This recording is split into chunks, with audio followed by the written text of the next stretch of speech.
ഇന്നൊരു കഥയാണ് പറയുന്നത്. ഇന്ത്യ എങ്ങനെയാണ് ഒരു ആണവ ശക്തിയായി മാറിയത് എന്ന കഥ. 1945 ജപ്പാനിലെ ഹിരോഷിമയിലും നാഗസാക്കിക്കും മുകളിൽ അമേരിക്ക നടത്തിയ ന്യൂക്ലിയർ അറ്റാക്കോടെയാണ് ലോകരാജ്യങ്ങൾ ആറ്റം ബോംബിനെ ഭയക്കാൻ തുടങ്ങിയത്. മാത്രമല്ല, ഇനി വരുന്ന കാലഘട്ടത്തിൽ ലോകത്തിലെ പ്രധാനപ്പെട്ട ശക്തികളൊക്കെ ആണവ ശക്തിയായി മാറേണ്ടതിൻ്റെ ആവശ്യകത എന്താണ് എന്ന് ലോകരാജ്യങ്ങൾ തിരിച്ചറിയുകയായിരുന്നു. അതിൻ്റെ ഭാഗമായി ലോകത്തിലെ വിവിധ രാജ്യങ്ങൾ അവരുടെ ആണവായുധങ്ങൾ വികസിപ്പിക്കുകയും അതിൻ്റെ പരീക്ഷണങ്ങൾ നടത്തുകയും ചെയ്തു. 1965 വരെ അമേരിക്ക ഉൾപ്പെടെ 5 രാജ്യങ്ങളാണ് ആണവ ശക്തികളായി മാറിയിരുന്നത്. America, USSR, UK, France, China എന്നീ രാജ്യങ്ങളാണ് അവ. അങ്ങനെ ഒരാൾ ഇന്ത്യയിൽ മുന്നോട്ട് വരികയാണ്. Father of Indian nucleus program അഥവാ ഇന്ത്യയുടെ ആണവ പദ്ധതിയുടെ പിതാവ് എന്നറിയപ്പെട്ടിരുന്ന ഡോക്ടർ ഹോമി ജഹാംഗീർ ബാവ. അദ്ദേഹം ഇംഗ്ലണ്ടിലെ കേംബ്രിഡ്ജ് യൂണിവേഴ്സിറ്റിയിൽ നിന്നും ന്യൂക്ലിയസ് ഫിസിക്സിൽ PhD കരസ്ഥമാക്കിയ വ്യക്തിയാണ്. 1939 രണ്ടാം ലോക മഹായുദ്ധം ആരംഭിച്ചപ്പോൾ ബാവ ഇംഗ്ലണ്ടിൽ നിന്നും ഇന്ത്യയിലേക്ക് വന്നു. ഇന്ത്യയുടെ ആദ്യത്തെ പ്രധാനമന്ത്രിയായിരുന്ന ജവഹർലാൽ നെഹ്റുവിന്റെ സുഹൃത്തു കൂടിയായിരുന്നു ബാവ. ഒരു ന്യൂക്ലിയർ എനർജിയായി ഇന്ത്യ മാറേണ്ടതിന്റെ ആവശ്യകതയെപ്പറ്റി ആ വരവിൽ നെഹ്റുവിനോട് അദ്ദേഹം വിശദീകരിച്ചിരുന്നു. പക്ഷേ നെഹ്റു ഇതിന് ഒരു തരത്തിലും അനുകൂലിച്ചില്ല എന്ന് മാത്രമല്ല, ന്യൂക്ലിയർ എനർജി സമാധാനപരമായ ആവശ്യങ്ങൾക്ക് വേണ്ടി മാത്രം ഉപയോഗിക്കണം എന്നായിരുന്നു നെഹ്റുവിന്റെ നിലപാട്. എന്നാൽ സിവിലിയൻസിന് ഉപകാരപ്രദമായ ആവശ്യങ്ങൾക്ക് വേണ്ടി മാത്രം ഒരു ന്യൂക്ലിയർ പ്രോഗ്രാം ലോഞ്ച് ചെയ്യുന്നതിനായി ജവഹർലാൽ നെഹ്റു തീരുമാനിക്കുകയുണ്ടായി. ഇതിന്റെ ഭാഗമായി 1954 ഡിപ്പാർട്ട്മെന്റ് ഓഫ് അറ്റോമിക് എനർജി എന്ന ഒരു ഡിപ്പാർട്ട്മെന്റ് രൂപീകരിക്കുകയും ഡോക്ടർ ഹോമി ജഹാംഗീർ ബാവയെ അതിന്റെ തലവനായി നിയമിക്കുകയും ചെയ്തു. പദ്ധതിയുടെ ഭാഗമായി വിവിധ പാശ്ചാത്യ രാജ്യങ്ങളുമായി സഹകരിച്ചുകൊണ്ട് വിവിധ ന്യൂക്ലിയർ ഫെസിലിറ്റികളും റിസർച്ച് റിയാക്ടറുകളുമൊക്കെ ഇന്ത്യയിൽ സെറ്റപ്പ് ചെയ്തു. UK സഹകരണത്തോടു കൂടി അപ്സര എന്ന ഒരു റിയാക്ടർ, US, കാനഡ രാജ്യങ്ങളുടെ സഹകരണത്തോടു കൂടി സിറിസ് എന്ന് പറയുന്ന റിയാക്ടർ, അങ്ങനെ തുടങ്ങിയ കാര്യങ്ങളൊക്കെയായി മുന്നോട്ട് പോകുന്നു. പക്ഷേ ഇത് നിർബന്ധമായും സിവിലിയൻ ആവശ്യങ്ങൾക്ക് വേണ്ടി മാത്രമായിരിക്കണം എന്ന നിർബന്ധവും അദ്ദേഹത്തിനുണ്ടായിരുന്നു. 1957 ഇന്റർനാഷണൽ ആറ്റമിക് എനർജി ഏജൻസിയുടെ ഒരു മെമ്പറായി ഇന്ത്യ മാറുകയും ചെയ്തു. പിന്നീട് 1963 PTBT അഥവാ പാർഷ്യൽ ടെസ്റ്റ് ബാൻ ട്രീറ്റി എന്ന ഒരു ഉടമ്പടി ഉണ്ടാക്കുകയും വെള്ളത്തിനടിയിലോ സ്പേസിലോ ന്യൂക്ലിയർ ടെസ്റ്റുകൾ ഒന്നും നടത്താൻ പാടില്ല എന്ന നിയമം കൊണ്ടുവരികയും ചെയ്തു. ഒരു കാലഘട്ടത്തിൽ ന്യൂക്ലിയർ വെപ്പൺസ് വേണ്ട എന്ന തീരുമാനത്തിൽ നിന്നും ഇന്ത്യ പിറകോട്ട് പോകുന്ന കാലഘട്ടം കാണാം. അതിനുള്ള ഏറ്റവും പ്രധാനപ്പെട്ട കാരണം എന്ന് പറയുന്നത് 1962 ഉണ്ടായ ഇന്ത്യ-ചൈന യുദ്ധമാണ്. തിരിച്ചടി നേരിടേണ്ടി വന്നത് മാത്രമല്ല, 1964 ചൈന വിജയകരമായി ഒരു ന്യൂക്ലിയർ പവറായി പ്രഖ്യാപിക്കപ്പെടുകയും ഇന്ത്യയുടെ തൊട്ടടുത്ത് കിടക്കുന്ന ചൈന പോലൊരു രാജ്യം, അതും ശത്രു രാജ്യം, ഇത്രയേറെ ശക്തമായി മാറുന്നത് ഇന്ത്യയുടെ സുരക്ഷയ്ക്കുള്ള വലിയ ഭീഷണിയാണെന്ന് തിരിച്ചറിവുണ്ടാവുകയും ചെയ്തു. 1965 ഇന്ത്യയും പാകിസ്ഥാനും തമ്മിൽ യുദ്ധം നടത്തുകയും ആ യുദ്ധത്തിൽ ചൈന പാകിസ്ഥാന് സപ്പോർട്ട് നൽകുകയും ചെയ്തു. ഈ രീതിയിലെല്ലാം ആണവശക്തികൾ ഇന്ത്യക്ക് ഒരു ഭീഷണിയായി വന്നു കഴിഞ്ഞപ്പോൾ ഇന്ത്യയുടെ സുരക്ഷയുടെ ഭാഗമായി ആണവായുധങ്ങൾ നിർമ്മിക്കുന്നതിന് വേണ്ടി നമ്മൾ നിർബന്ധിതരാവുകയായിരുന്നു. അങ്ങനെ വിവിധ ഭാഗങ്ങളിൽ നിന്നുള്ള സമ്മർദ്ദങ്ങളുടെ ഭാഗമായി അന്നത്തെ പ്രധാനമന്ത്രിയായിരുന്ന ലാൽ ബഹദൂർ ശാസ്ത്രി ഭാവിയിൽ ആണവായുധമാക്കി മാറ്റാവുന്ന ഒരു ഡിവൈസ് ഡെവലപ്പ് ചെയ്യുന്നതിനും ഒരു പീസ്ഫുൾ ന്യൂക്ലിയർ എക്സ്പ്ലോഷർ ടെസ്റ്റ് നടത്തുന്നതിനും അനുമതി നൽകുകയും ചെയ്തു. ഹോമി ജഹാംഗീർ ബാവയുടെ നേതൃത്വത്തിൽ അത്തരം പ്രവർത്തനങ്ങൾ മുന്നോട്ട് കൊണ്ടുപോവുകയും ചെയ്തു. പച്ചക്കൊടി ലഭിച്ചാൽ 18 മാസങ്ങൾ കൊണ്ട് ഇന്ത്യക്ക് സ്വന്തമായി ഒരു ആണവായുധം വികസിപ്പിച്ചെടുക്കാൻ സാധിക്കും എന്ന് ഹോമി ജഹാംഗീർ ബാവ 1965 ഓൾ ഇന്ത്യ റേഡിയോയ്ക്ക് നൽകിയ ഒരു അഭിമുഖത്തിൽ പറയുകയുണ്ടായി. എന്നാൽ ഈ അഭിമുഖം നൽകി 3 മാസങ്ങൾക്കുള്ളിലുണ്ടായ ഒരു വിമാന അപകടത്തിൽ ഡോക്ടർ ജഹാംഗീർ ബാവ കൊല്ലപ്പെട്ടു. ഏകദേശം അതേ സമയം തന്നെ ലാൽ ബഹദൂർ ശാസ്ത്രിയും മരണപ്പെട്ടു. അതോടെ ഈ പദ്ധതി പാതി വഴിയിലായി എന്ന് വേണം പറയാൻ.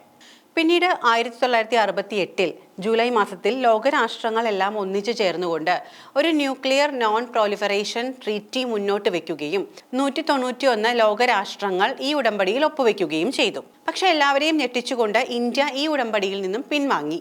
അതിന്റെ കാരണം ഈ ഉടമ്പടിയിൽ വലിയൊരു പ്രശ്നമുണ്ടായിരുന്നു എന്നതാണ്. അതായത്, നിലവിൽ ആണവ ശക്തിയായിട്ടുള്ള രാജ്യങ്ങൾക്ക് ഈ ഉടമ്പടി ബാധകമല്ല. മറ്റൊരു രീതിയിൽ പറഞ്ഞാൽ 1967 മുന്നേ ആണവായുധങ്ങൾ വികസിപ്പിക്കുകയും അതിന്റെ പരീക്ഷണങ്ങൾ നടത്തുകയും ചെയ്തിട്ടുള്ള ആണവ ശക്തികൾക്ക് ഈ ഉടമ്പടി ബാധകമല്ല. ബാക്കിയുള്ള ലോകരാജ്യങ്ങൾക്ക് മാത്രമാണ് ഈ ഉടമ്പടി ബാധകമായിട്ടുള്ളത്. അവരാരും പുതിയ ആണവായുധങ്ങൾ വികസിപ്പിക്കാൻ പാടില്ല. ഉള്ളവ നിയമപരമായിട്ടുള്ള കാര്യങ്ങൾക്ക് വേണ്ടി മാത്രമേ ഉപയോഗിക്കാൻ പാടുള്ളൂ. മാത്രമല്ല, നിലവിലെ ആണവ ശക്തികളൊന്നും തന്നെ ഇത്തരത്തിലുള്ള രാജ്യങ്ങൾക്ക് ഏതെങ്കിലും തരത്തിൽ വികസിപ്പിക്കുന്നതിനാവശ്യമായ സഹായങ്ങൾ ചെയ്യാൻ പാടില്ല എന്നും എന്നുമാണ് ഈ കരാറിൽ പറഞ്ഞിരുന്നത്. പക്ഷേ ഇന്ത്യക്ക് ഇതൊരിക്കലും അംഗീകരിക്കാൻ സാധിക്കില്ലായിരുന്നു. കാരണം ചൈന ഉൾപ്പെടെയുള്ള 5 രാജ്യങ്ങൾ ആണവശക്തികളായി മുന്നോട്ട് പോവുകയും അത് നമ്മുടെ സുരക്ഷയ്ക്ക് വലിയ ഭീഷണിയായി നിലനിൽക്കുകയും ചെയ്യുന്നതുകൊണ്ട് ഇന്ത്യ ഇതിനെ എതിർത്തു. എല്ലാ രാജ്യങ്ങളും ഈ ഉടമ്പടിയുടെ ഭാഗമാകണം എന്നും നിലവിൽ ആണവ ശക്തിയായിട്ടുള്ള രാജ്യങ്ങൾ അവരുടെ ആണവ ശക്തിയെ നിരോധിച്ചുകൊണ്ട് ഈ ഉടമ്പടിയെ സപ്പോർട്ട് ചെയ്യണമെന്നും ഇന്ത്യ ആവശ്യപ്പെട്ടു. അങ്ങനെയാണെങ്കിൽ ഇന്ത്യ ഇതിൽ ഒപ്പുവെക്കാം എന്ന ഉറപ്പും നൽകി. പിന്നീട് 1971 ഇന്ത്യ പാകിസ്ഥാൻ യുദ്ധം അല്ലെങ്കിൽ ബംഗ്ലാദേശ് ലിബറേഷൻ വാർ ഉണ്ടായ സമയത്ത് പാകിസ്ഥാനെ സപ്പോർട്ട് ചെയ്യുന്നതിന് വേണ്ടി അമേരിക്കയുടെ 7th ഫ്ലൈറ്റ് ന്യൂക്ലിയർ ഫെസിലിറ്റേറ്റഡ് ആയിട്ടുള്ള 7ാം കപ്പൽ പട വന്നു. അതുപോലെ തന്നെ UK-യുടെയും ചില ഷിപ്പുകൾ ഇന്ത്യൻ ഓഷ്യനിലേക്ക് കടന്നു വരുന്നത് ഇന്ത്യക്ക് വലിയൊരു ഭീഷണിയായി മാറി. പക്ഷേ ഇന്ത്യയെ സഹായിക്കാൻ വേണ്ടി USSR അവരുടെ ന്യൂക്ലിയർ കേപ്പബിൾ ആയിട്ടുള്ള ഷിപ്പുകൾ ഇന്ത്യൻ മഹാസമുദ്രത്തിലേക്ക് അയക്കുകയും അതിന്റെ ഭാഗമായി അമേരിക്കയുടെയും UK-യുടെയും കപ്പലുകൾ പിൻവാങ്ങുകയും ചെയ്തു. അങ്ങനെ ഇന്ത്യക്ക് പാകിസ്ഥാനെ പരാജയപ്പെടുത്താനും ബംഗ്ലാദേശിനെ ലിബറേറ്റ് ചെയ്യാനും സാധിച്ചു. ഇതൊരു തിരിച്ചറിവായിരുന്നു. അമേരിക്ക പോലുള്ള ആണവ ശക്തികളുടെ ഭീഷണി പലപ്പോഴും നമ്മൾക്ക് നേരിടേണ്ടി വരും. നമ്മളൊരു ന്യൂക്ലിയർ പവർ ആണെങ്കിൽ നമ്മളോട് നേരിട്ട് യുദ്ധത്തിന് വരാൻ ഇവർക്ക് സാധിക്കില്ല എന്നൊരു വലിയ തിരിച്ചറിവ്. അതുകൊണ്ട് തന്നെ എത്രയും പെട്ടെന്ന് ഒരു ന്യൂക്ലിയർ ഡിവൈസ് ഡെവലപ്പ് ചെയ്യുവാനും അതിൻ്റെ പരീക്ഷണങ്ങൾ നടത്തുവാനുമുള്ള തീരുമാനങ്ങൾ നമ്മൾ മുന്നോട്ട് വയ്ക്കുന്നു. അങ്ങനെ 1972 സെപ്റ്റംബർ മാസത്തിൽ ഒരു ന്യൂക്ലിയസ് ഡിവൈസ് ഡെവലപ്പ് ചെയ്യുന്നതിനും പരീക്ഷണങ്ങൾ നടത്തുന്നതിനും വേണ്ടിയുള്ള ഗ്രീൻ സിഗ്നൽ അന്നത്തെ പ്രധാനമന്ത്രിയായിരുന്ന ഇന്ദിരാഗാന്ധിയുടെ ഭാഗത്തു നിന്നും ഉണ്ടാവുകയാണ്. ഇതിന്റെ ഭാഗമായി ഏകദേശം 75ഓളം എഞ്ചിനീയർമാരും സയന്റിസ്റ്റുകളുമാണ് പ്രവർത്തിച്ചിരുന്നത്. എന്നാൽ ഈ ഒരു പദ്ധതിയെക്കുറിച്ച് ഈ 75 സയന്റിസ്റ്റുകൾക്കും എഞ്ചിനീയർമാർക്കും പ്രധാനമന്ത്രിക്കും പ്രധാനമന്ത്രിയുടെ വളരെ അടുത്ത ഓഫീസ് ഉദ്യോഗസ്ഥർക്കും മാത്രമാണ് അറിവുണ്ടായിരുന്നത്. ചില സോഴ്സുകൾ പറയുന്നത് അന്നത്തെ ഡിഫൻസ് മിനിസ്റ്റർക്കോ ഹോം മിനിസ്റ്റർക്കോ പോലും ഈ പദ്ധതിയെക്കുറിച്ച് വലിയൊരു ധാരണ ഉണ്ടായിരുന്നില്ല എന്നതാണ്. അത്ര അതീവ രഹസ്യമായാണ് ഈ ഒരു പരീക്ഷണം മുന്നോട്ട് പോയിരുന്നത്. ഇതിന്റെ പരീക്ഷണം നടത്താനായി തിരഞ്ഞെടുത്തത് രാജസ്ഥാനിലെ ആൾതാമസം ഒന്നുമില്ലാതിരുന്ന പൊക്രാൻ എന്ന് പറയുന്ന റീജിയൻ ആയിരുന്നു. ഈ പരീക്ഷണത്തിന് ആവശ്യമായിട്ടുള്ള എല്ലാ കമ്പോണൻസും ഇന്ത്യയുടെ വിവിധ ഭാഗങ്ങളിൽ നിന്നും ഡെവലപ്പ് ചെയ്യുകയും ഇത് ട്രോംബ എന്ന് പറയുന്ന സ്ഥലത്ത് അസംബ്ലി ചെയ്യുകയും അവിടെ നിന്നും പിന്നീട് പൊക്രാനിലേക്ക് കൊണ്ടുവരികയുമാണ് ചെയ്തത്. ഓപ്പറേഷൻ സ്മൈലിംഗ് ബുദ്ധ എന്ന കോഡ് നാമത്തിലാണ് ഈ ഓപ്പറേഷൻ അറിയപ്പെട്ടിരുന്നത്. അത്രയേറെ അതീവ രഹസ്യ സ്വഭാവം കാത്തു സൂക്ഷിച്ചു എന്ന് വേണം ഇതിൽ നിന്നും മനസ്സിലാക്കാൻ. അങ്ങനെയെല്ലാം കൃത്യമായ രീതിയിൽ ആസൂത്രണം ചെയ്തതിന് ശേഷം 1974 മെയ് മാസം 18-ാം തീയതി പൊക്രാനിലെ ടെസ്റ്റിംഗ് ഏരിയയിൽ വെച്ച് ഈ ന്യൂക്ലിയസ് ഡിവൈസിന്റെ ഇംപ്ലോഷർ ടെസ്റ്റ് നടത്തി. ഈ ടെസ്റ്റിന് ശേഷം അന്നത്തെ പ്രധാനമന്ത്രിയായിരുന്ന ഇന്ദിരാഗാന്ധിക്ക് ലഭിച്ച മെസ്സേജിൽ പറയുന്നത് ഒടുവിൽ ബുദ്ധൻ ചിരിച്ചിരിക്കുന്നു എന്നാണ്. അതായത് ഇത് വളരെ വിജയകരമായി ടെസ്റ്റിംഗ് പൂർത്തിയാക്കിയിരിക്കുന്നു എന്ന സാരം. ഇങ്ങനെയൊരു വാർത്ത പുറത്തു വന്നപ്പോൾ ഇന്ത്യ ഒരു ആണവ പരീക്ഷണം വിജയകരമായി പൂർത്തിയാക്കിയിരിക്കുന്നു എന്ന വാർത്ത വളരെ ഞെട്ടലോടുകൂടിയാണ് ലോക രാജ്യങ്ങൾ സ്വീകരിച്ചത്. മാത്രമല്ല പല പാശ്ചാത്യ രാജ്യങ്ങളും ഇന്ത്യക്കെതിരെ രംഗത്ത് വരികയും ഇന്ത്യക്കെതിരെ വിവിധ തരത്തിലുള്ള ഉപരോധങ്ങൾ ഏർപ്പെടുത്താൻ അവർ തീരുമാനിക്കുകയും ചെയ്തു. 1980കളിൽ പാകിസ്ഥാനിൽ ഒരു ആണവായുധം നിർമ്മിക്കുന്നതിന് അത് പരീക്ഷിക്കുന്നതിനുമുള്ള ശ്രമങ്ങൾ നടക്കുന്നു എന്നുള്ള ഇന്റലിജൻസ് റിപ്പോർട്ടുകൾ പുറത്തു വന്നു. അത് നമുക്ക് വലിയൊരു ഭീഷണിയായി മാറുകയായിരുന്നു. മാത്രമല്ല 1990കളുടെ തുടക്കത്തിൽ സോവിയറ്റ് യൂണിയൻ തകരുകയും ഇന്ത്യക്ക് പലപ്പോഴായി സൈനികപരമായും പൊളിറ്റിക്കൽ പരമായുമായിട്ടുള്ള ഒരുപാട് സേവനങ്ങൾ നൽകിയിട്ടുള്ള സുഹൃത്തു കൂടിയായിരുന്ന സോവിയറ്റ് യൂണിയൻ തകരുന്നതോടുകൂടി ഇന്ത്യക്ക് എത്രയും പെട്ടെന്ന് ഒരു ആണവ ആയുധം നിർമ്മിച്ച് പരീക്ഷിക്കുന്ന രീതിയിലേക്ക് പോകണം എന്ന തീരുമാനത്തിലേക്ക് എത്തിച്ചേരേണ്ട ഒരവസ്ഥ വന്നു ചേരുകയാണ് ഉണ്ടായത്. 1995 അന്നത്തെ പ്രധാനമന്ത്രിയായിരുന്ന PV നരസിംഹറാവുവാണ് ഈ ഒരു സുപ്രധാന തീരുമാനമെടുത്തത്. അങ്ങനെ വീണ്ടും ഈ ആയുധങ്ങൾ നിർമ്മിക്കുന്നതിനും പൊക്രാനിൽ വെച്ച് പരീക്ഷണം നടത്തുന്നതിനും ഇന്ത്യ തയ്യാറെടുത്തു. എന്നാൽ അമേരിക്കയുടെ സ്പേസ് സാറ്റലൈറ്റ് ഇന്ത്യയുടെ ഈ നീക്കം കണ്ടുപിടിക്കുകയും ഇത്തരത്തിലുള്ള ചിത്രങ്ങൾ എല്ലാം അമേരിക്കൻ അംബാസിഡർ നേരിട്ട് ഇന്ത്യൻ ഉദ്യോഗസ്ഥർക്ക് കൈമാറുകയും ചെയ്തു. മാത്രമല്ല അന്നത്തെ അമേരിക്കൻ പ്രസിഡന്റ് ആയിരുന്ന ബിൽ ക്ലിന്റൺ PV നരസിംഹറാവുവിനെ നേരിൽ കണ്ട കാര്യങ്ങൾ സംസാരിക്കുകയും ഇത്തരത്തിലുള്ള പരീക്ഷണങ്ങളുമായി മുന്നോട്ട് പോകരുത് എന്നൊരു വാർണിംഗ് നൽകുകയും ചെയ്തു. ഇതിന്റെ ഭാഗമായി താൽക്കാലികമായി ഇന്ത്യ ഈ പരിപാടി നിർത്തിവെക്കാനുള്ള തീരുമാനത്തിലേക്ക് എത്തിച്ചേർന്നു. പിന്നീട് ഇത് പുനരാരംഭിക്കുന്നത് 1998ലാണ്. അന്നത്തെ പ്രധാനമന്ത്രിയായിരുന്ന അടൽ ബിഹാരി വാജ്പേയി ആണ് ശക്തമായി ഇത്തരം കാര്യങ്ങൾക്ക് പിന്തുണ നൽകിയത്. അതിന്റെ ഭാഗമായി ഒരു ടീം അദ്ദേഹം രൂപീകരിച്ചു. പ്രധാനമായും 3 പേരാണ് ഈ ടീമിൽ ഉണ്ടായിരുന്നത്. ഈ ടീമിന് നേതൃത്വം നൽകിയത് അന്നത്തെ DRDOയുടെ തലവനായിരുന്ന പിന്നീട് ഇന്ത്യൻ പ്രസിഡന്റായി മാറിയ doctor APJ Abdul Kalam, BARC ബാബ അറ്റോമിക് റിസർച്ച് സെന്ററിന്റെ തലവനായിരുന്ന Anil Kakodkar, department of atomic എനർജിയുടെ തലവനായിരുന്ന R ചിദംബരം ഇവരായിരുന്നു ഇതിനെല്ലാം നേതൃത്വം നൽകിയിരുന്ന പ്രമുഖർ. ഈ പരീക്ഷണം എത്രയും കൃത്യമായി നടത്തുക എന്നതിനൊപ്പം തന്നെ പ്രാധാന്യം കൊടുക്കേണ്ട മറ്റൊരു കാര്യം കൂടി അന്ന് ഇവർക്ക് മുന്നിലുണ്ടായിരുന്നു. അമേരിക്കൻ സ്പേസ് സാറ്റലൈറ്റുകൾ ചുറ്റി നടക്കുകയാണ്. പാകിസ്ഥാന്റെ അതിർത്തിയോട് ചേർന്ന് വേണം ഈ പരീക്ഷണം നടത്താൻ. അതുകൊണ്ട് തന്നെ അത്തരം സാഹചര്യത്തിൽ അതീവ രഹസ്യ സ്വഭാവത്തിൽ വേണം ഈ പരീക്ഷണം മുന്നോട്ട് കൊണ്ടുപോകാൻ എന്നുള്ളത് ഈ ഒരു ടീമിന് വലിയ വെല്ലുവിളിയായിരുന്നു. അതിനായി അവർ ഇന്ത്യൻ ആർമിയുടെ സഹായം തേടുകയും ഇന്ത്യൻ ആർമിയുടെ 58th എഞ്ചിനീയർ റെജിമെന്റ് എന്ന് പറയുന്ന റെജിമെന്റ് ഈ പരീക്ഷണം നടത്തുന്നതിന് അതീവ രഹസ്യമായി മുന്നോട്ട് കൊണ്ടുപോകുന്നതിനും വേണ്ടിയുള്ള എല്ലാ സഹായങ്ങളും ചെയ്തു കൊടുക്കുകയും ചെയ്യുന്നു.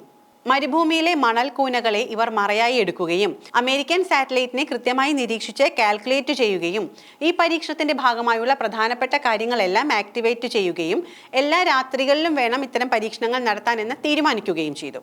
അത് മാത്രമല്ല, ഈ പരീക്ഷണങ്ങളിൽ പങ്കെടുക്കുന്ന ശാസ്ത്രജ്ഞർ ഉൾപ്പെടെ എല്ലാ ആളുകളും എപ്പോഴും ആർമി യൂണിഫോമുകളിലായിരിക്കണമെന്ന് തീരുമാനമെടുക്കുകയും ചെയ്തു. ഈ പരീക്ഷണം നടക്കുന്ന സ്ഥലത്തെ കൃത്യമായി തിരിച്ചറിയാതിരിക്കാൻ ആർട്ടിഫിഷ്യൽ വെജിറ്റേഷൻ, അതായത് കൃത്രിമ ചെടികൾ വെച്ച് പിടിപ്പിക്കുക ഒക്കെ ചെയ്ത് അങ്ങനെ പരീക്ഷണവുമായി ബന്ധപ്പെട്ട ഒരു വിവരവും പുറത്തു പോകാതിരിക്കുന്നതിനായി ഇവിടെ പ്രവർത്തിക്കുന്ന ആളുകൾക്ക് പുറമെ ആർക്കും ഇതിന്റെ വിവരങ്ങൾ എത്തിച്ചേരുന്നില്ല എന്ന് ഉറപ്പുവരുത്തുകയും ചെയ്തു. പുറമേ നിന്നും പ്രധാനമന്ത്രി അടൽ ബിഹാരി വാജ്പേയിയും അദ്ദേഹത്തിന്റെ വളരെ അടുത്ത ഓഫീസ് വൃത്തങ്ങൾക്കും മാത്രമാണ് ഇതിനെക്കുറിച്ചുള്ള അറിവുകൾ കൈമാറിയിരുന്നത്. പല ഇന്റലിജൻസ് ഏജൻസികളും അമേരിക്കയുടെ ഇന്റലിജൻസ് ഏജൻസികൾ ഉൾപ്പെടെ ഫോണൊക്കെ ട്രാപ്പ് ചെയ്യുന്നതിന്റെ ഭാഗമായി വിവരങ്ങൾ പുറത്തു പോകാതിരിക്കാനായി ഈ പരീക്ഷണങ്ങൾ പങ്കെടുക്കുന്നത് ആരാണ് എന്ന് തിരിച്ചറിയാതിരിക്കുന്നതിനുമായി ഇവർക്കെല്ലാം കൃത്യമായിട്ടുള്ള കോഡ് നെയിമുകൾ കൊടുത്തിരുന്നു.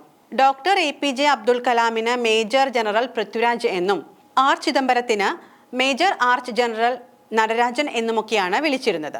ഇതിൻ്റെയൊക്കെ ഭാഗമായി സയന്റിസ്റ്റുകൾ യാത്ര ചെയ്യേണ്ടി വരുമ്പോൾ ടിക്കറ്റ് എടുക്കുന്നത് പോലും കള്ളപ്പേരുകളിലും മറ്റുമൊക്കെയായിരുന്നു. അത്രയ്ക്ക് അതീവ രഹസ്യമായാണ് ഓരോ നീക്കവും പ്ലാൻ ചെയ്തിരുന്നത്. ഓപ്പറേഷൻ ശക്തി എന്ന പേരിട്ടിട്ടുള്ള ഈ പരീക്ഷണത്തിന് വേണ്ടിയുള്ള എല്ലാ നീക്കങ്ങളും 1998 മെയ് മാസം 11-ാം തീയതി സജ്ജമാക്കുന്നു. അന്നുച്ചയ്ക്ക് 3:45 ഈ പരീക്ഷണത്തിന്റെ ഭാഗമായിട്ടുള്ള ആദ്യ ഡിറ്റനേഷൻ ടെസ്റ്റ് ചെയ്യപ്പെടുന്നു. അവിടെ തീർന്നില്ല.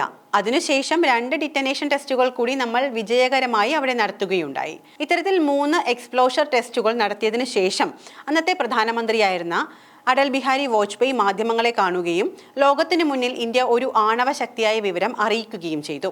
1974 പൊക്രാൻ 1 ശേഷം നമ്മൾ പറഞ്ഞത് അതൊരു സമാധാനപരമായ ആണവ പരീക്ഷണം എന്നായിരുന്നു എങ്കിൽ 1998 ശേഷം നമ്മൾ പറഞ്ഞത് നമ്മൾ ആയുധങ്ങൾ നിർമ്മിച്ചിട്ടുണ്ട് എന്നും എക്സ്പ്ലോഷർ ടെസ്റ്റ് നടത്തിയെന്നും അത് വിജയകരമായി പൂർത്തിയാക്കിയെന്നുമാണ്. അങ്ങനെ ഇന്ത്യ ഒരു ആണവ ശക്തിയായി എന്ന് കൃത്യമായി പ്രസ്താവിക്കുകയായിരുന്നു ആ ഒരു മാധ്യമങ്ങളുടെ മുന്നിൽ.